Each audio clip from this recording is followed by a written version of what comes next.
BJP ಕಾರ್ಯಕರ್ತ Vinay suicide case. Vinay ಸಹೋದರ ಜೀವನ್ರಿಂದ ದೂರು. ಬೆಂಗಳೂರಿನ ಹೆಣ್ಣೂರು ಠಾಣೆಯಲ್ಲಿ ಎಫ್ಐಆರ್.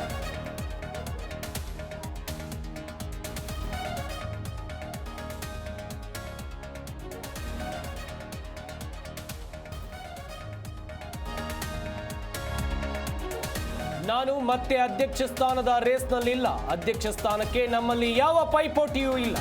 ಕೊಯಮತ್ತೂರಿನಲ್ಲಿ ಅಣ್ಣಾಮಲೈ ಸ್ಪಷ್ಟನೆ.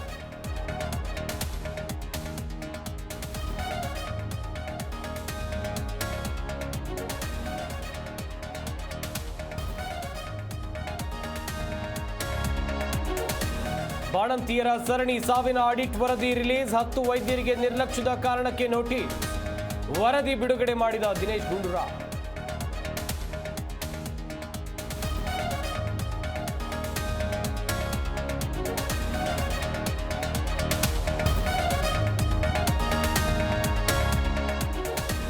ಗಾಂಜಾ ವ್ಯಸನಿಗಳ ಗುಂಗು ಬಿಡಿಸಿದ ಪೊಲೀಸರು. 500ಕ್ಕೂ ಹೆಚ್ಚು ಯುವಕರನ್ನು ವಶಕ್ಕೆ ಪಡೆದು ಟೆಸ್ಟ್. ಪಾಸಿಟಿವ್ ಬಂದವರಿಗೆ ಧಾರವಾಡದ ಶಿಬಿರಕ್ಕೆ ರವಾನೆ.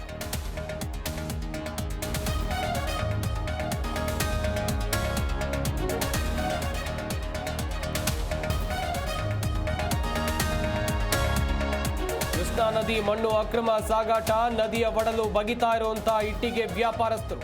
ಅಕ್ರಮಕ್ಕೆ ಬ್ರೇಕ್ ಹಾಕೋಕೆ ಅಧಿಕಾರಿಗಳು ಹಿಂದೆ.